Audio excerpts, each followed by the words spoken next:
Le KKL part en campagne contre l'utilisation de vaisselle en plastique et appelle les pique-niqueurs à éviter l'utilisation de cette vaisselle pour éviter la pollution des forêts israéliennes. Pour en parler ce matin et pour parler justement de tout ce sujet de la consommation de vaisselle en plastique, nous sommes ce matin heureux d'être en ligne avec Jonathan Hackenbaum de Greenpeace. Bonjour Jonathan. Bonjour, Boker Tov. Merci d'être avec nous ce matin pour parler de cette campagne qui a été lancée par le KKL donc contre l'utilisation de vaisselle en plastique lorsqu'on va pique-niquer dans les forêts israéliennes. Alors d'abord, est-ce que d'une manière générale, les Israéliens sont consommateurs, sont des grands consommateurs de vaisselle en plastique? Oui, c'est-à-dire qu'après les Américains, nous sommes second du classement en termes de consommation de vaisselle en plastique jetable par habitant et par an. Donc voilà, donc on est très très haut. Ouais. Et ces quantités, ça se retrouve finalement, en fin de compte, ça se retrouve dans les données de l'eau de mer en Israël, dans la mer Méditerranée, qui est une des mers les plus riches en plastique. Voire la mer la plus riche en plastique au monde, et sur les bords de mer israéliens, la situation est encore plus grave. Donc oui, tout ça, c'est le reflet d'habitudes de vie qui se sont très fortement ancrées et extrêmement vite. Alors, est-ce qu'il y a des populations qui sont, on va dire, plus consommateurs? Est-ce qu'on a des chiffres? Est-ce qu'il y a des populations ou des villes où il y a plus de consommation, justement, d'utilisation plus exactement de vaisselle en plastique? Non, il n'y a pas de chiffres et d'études précises. Je ne connais pas en tout cas d'études précises qui ont été faites sur ce sujet, mais généralement on pointe du doigt, on va dire, on pointe du doigt le secteur religieux, haredi, comme utilisant plus de vaisselle autour des fêtes et autour du Shabbat. En raison sans doute des familles nombreuses qui utilisent. Exactement. Mais je ne sais pas. Hein, ça veut dire, je sais pas. Il n'y a pas de chiffres vraiment. D'accord. Non, il n'y a pas de chiffres vraiment. Et puis en fin de compte, c'est pas du tout intéressant parce que en admettant qu'un secteur particulier arrête d'utiliser du plastique, ça ne résoudrait qu'une partie du problème. Et étant donné que la consommation de plastique est double en 15-20 ans, donc pour résoudre le problème, il faut employer vraiment de très très gros moyens. Alors, il faut employer des très gros moyens. On a une campagne qui a été lancée par le KKL, justement, qui invite justement ceux qui vont pique-niquer dans les forêts de ne pas utiliser de vaisselle en plastique. Alors, pour parler justement de cette campagne, quels sont les dangers pour les forêts? Est-ce qu'il y a aussi, on sait que dans la mer, bien entendu, il y a un grand danger de vaisselle en plastique. Est-ce que dans les forêts aussi, il y a un danger lorsqu'on utilise de la vaisselle en plastique? Oui, absolument. Alors ça, il y a beaucoup plus d'études qui ont effectivement été faites autour de la mer, parce que finalement, c'était quelque chose de fascinant. D'abord, le plastique, en quelques années, s'est retrouvé absolument partout. Je vais vous citer quelques études qui ont été faites cette année-là, l'année qu'on vient de passer. On a retrouvé des particules de plastique dans la pluie dans le Colorado. Donc c'est un chercheur qui a étudié la pluie, oui, dans la pluie, dans des flocons de neige qui sont tombés dans l'Arctique, près du pôle Nord.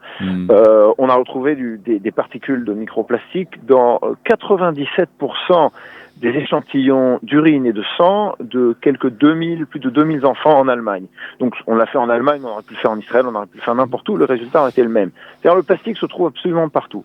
Maintenant, une dernière étude que je vais citer, c'est qu'on a trouvé des morceaux de plastique, cette fois-ci pas du microplastique, c'est-à-dire plastique microscopique, mais des morceaux beaucoup plus gros dans 90% des oiseaux de mer qui ont été étudiés. Donc cette chose-là, c'est une réalité qui a lieu aussi au niveau des forêts. Les animaux peuvent facilement s'étouffer avec le plastique, ils vont se retrouver à picorer du plastique. Et alors on imagine qu'on se dit un petit peu de plastique par-ci, par-là, où ça fait la différence. Non, ça veut dire, en termes, on parle de quelque chose qui a un impact réel et très significatif sur la faune sauvage.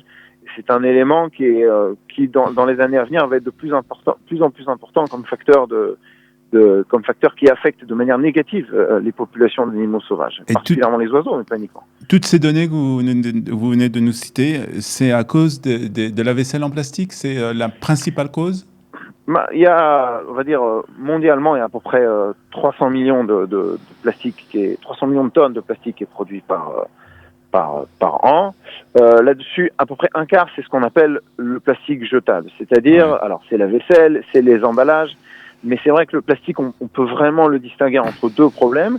Il y a le problème du plastique en général, qui est fait de pétrole, donc qui est au départ quelque chose de polluant et qui, en fin de compte, quand il va se dégrade entre 500 et 1000 ans, donc ça prend énormément de temps.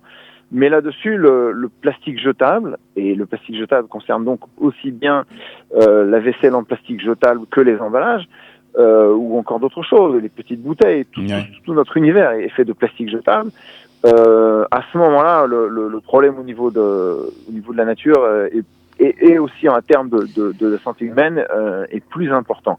Et donc c'est pour ça que avant de rejeter le plastique dans son intégralité, le problème le plus urgent, c'est le problème du plastique jetable. C'est très clair. Alors, de nombreux pays ont déjà pris des mesures justement contre l'utilisation de vaisselle en plastique ou du plastique jetable. Je crois qu'en France, la vaisselle en plastique a totalement disparu des magasins. Où en est Israël ? C'est extrêmement timide. Alors c'est assez intéressant, mais il y a par rapport à ça, comme dans tous les problèmes qui sont liés au recyclage, où on va dire, on pourrait classer ça sous le terme du patriotisme citoyen, c'est-à-dire travaillons ensemble pour que notre pays soit plus propre, enfin toutes sortes de questions comme ça. C'est extrêmement difficile de travailler en Israël. D'abord, il y a des groupes, des lobbies qui sont très bien organisés, mais ça c'est pareil dans chaque pays. Par contre, c'est comme si on faisait plus attention aux citoyens, qu'on voulait pas le brusquer. Alors que le citoyen est très prêt à s'engager sur ces questions, mais il a besoin d'un signal très très fort. Par rapport à ça, la campagne du KKL, c'est un timide premier pas. Parce qu'en fin de compte, ils en viendront là, aussi bien au KKL que dans l'autorité des parcs nationaux. Ils décideront finalement d'interdire le plastique dans les forêts ou dans les parcs nationaux. Et une personne qui utilisera du plastique jetable sera sanctionnée. Ça va être fait, mais d'un autre côté, on ne sait pas si ça sera fait dans 1 an ou dans 5 ans. Ouais. C'est uniquement une question de volonté. Il y a un premier projet de loi qui a été posé par la députée Miki Frimovic qui a commencé à avancer ça pour arrêter d'utiliser pour interdire finalement le plastique jetable, on va dire la vaisselle en plastique jetable, c'est un premier pas. D'une manière générale. D'une manière générale dans tout le pays, pas uniquement dans les forêts. Bon, vu que la Knesset est complètement paralysée, donc il n'y a pas moyen d'avancer ça pour l'instant. Voilà, mais c'est quelque chose qui va se profiler à l'horizon. Alors, il y a eu aussi quelques initiatives. On sait qu'à Tel Aviv, par exemple, on a interdit l'utilisation de vaisselle jetable, de vaisselle en plastique dans les jardins d'enfants et dans les écoles. Je crois qu'aussi à Jérusalem, certaines écoles ont interdit l'utilisation. Il y a quand même quelques timides initiatives qui sont prises. Oui, absolument. Alors, il y a des initiatives qui sont prises, et une fois que des acteurs un peu plus gros se mettent là-dedans, tout peut s'organiser. En fait, l'idée, une fois qu'on organise ça au niveau national et qu'on dit voilà, d'ici 1 an, ou 2 ans, il y a plus de vaisselle jetable en plastique en Israël. Bon, d'abord, les individus, tout le monde va s'ajuster en fait là-dessus, y compris les cadres, parce que bon, en fait, on parle de ça comme d'un gros problème, mais faut pas oublier que pendant des milliers et des milliers d'années, on a vécu sans plastique jetable. C'est un problème extrêmement récent. On parle des quelques dernières années. Donc finalement, c'est une habitude de vie qu'on a pris et dont on peut facilement se passer. Et rien de mal va se passer. C'est-à-dire, c'est vrai qu'il y a un certain confort à cela, mais on peut facilement. Donc ce sont des mesures que chacun peut prendre à son niveau, c'est-à-dire au niveau de sa famille, au niveau de sa maison, d'essayer d'utiliser un peu moins cette vaisselle jetable et cette vaisselle en plastique. Ça c'est clair. Mais d'un autre côté, il faut bien voir ici la limite de la volonté individuelle. Par exemple, on le voit avec les plastiques, les bouteilles en plastique qu'on jette dans des boîtes, dans des cages qui ont été posées à cet effet. Il y a moins d'un quart des bouteilles qui sont ramenées. Moins d'un quart. C'est-à-dire qu'il y a une limite à la volonté individuelle par rapport à ça. Quand on va dans des pays comme par exemple les pays scandinaves ou l'Allemagne où ils sont beaucoup plus branchés sur ces questions-là et ils sont beaucoup plus volontaires a priori que les Israéliens par rapport à ça, on arrive à des résultats qui sont à peine meilleurs. C'est pas un quart, c'est on va dire autour de 35-40%. Donc la volonté individuelle par rapport à ça, elle est nécessairement limitée. Et je pense que c'est important d'en prendre acte et de compléter ça par tout un arsenal juridique et aussi un arsenal économique qui fait qu'on traitera le problème à la racine et qu'en fin de compte, on sera débarrassé. Alors, pour terminer, comment expliquer justement que dans certains pays, il y avait plus cette volonté justement d'essayer de ne pas utiliser cette vaisselle en plastique, alors qu'en Israël, c'est encore, on voit que c'est a beaucoup de mal à apprendre, que les gens ont du mal à utiliser encore cette vaisselle en plastique.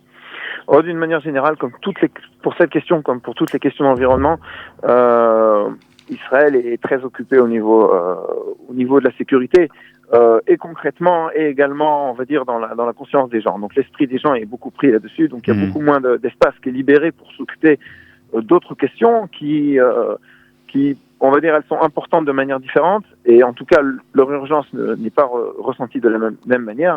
Ce qui fait que ça concerne aussi bien le plastique que l'utilisation d'énergie, que la protection des espaces verts et des forêts. C'est ce qui finalement... C'est pas la priorité essentielle pour le moment. Exactement. Donc cette distinction entre l'urgence et entre ce qui est urgent et ce qui est important fait qu'à terme, on risque de payer un prix très fort. Parce qu'on ne fait pas attention à ces choses essentielles. Vous avez souligné le plastique, mais on pourrait aussi bien parler de l'énergie dans les habitats et du fait que le pays se réchauffe à cause du changement climatique et les habitations ne sont pas adaptées à ça, et ce qui pose un problème assez important à long terme. Jonathan Kainbaum, donc de Greenpeace, merci beaucoup d'avoir été ce matin avec nous sur Studio Kalita. Avec plaisir, merci à vous. Bonne journée à vous. Voilà, Hanouka Samear, 8h25, dans 5 minutes, ce sera l'heure de la revue de la presse et des médias israéliens sur Studio Kalita.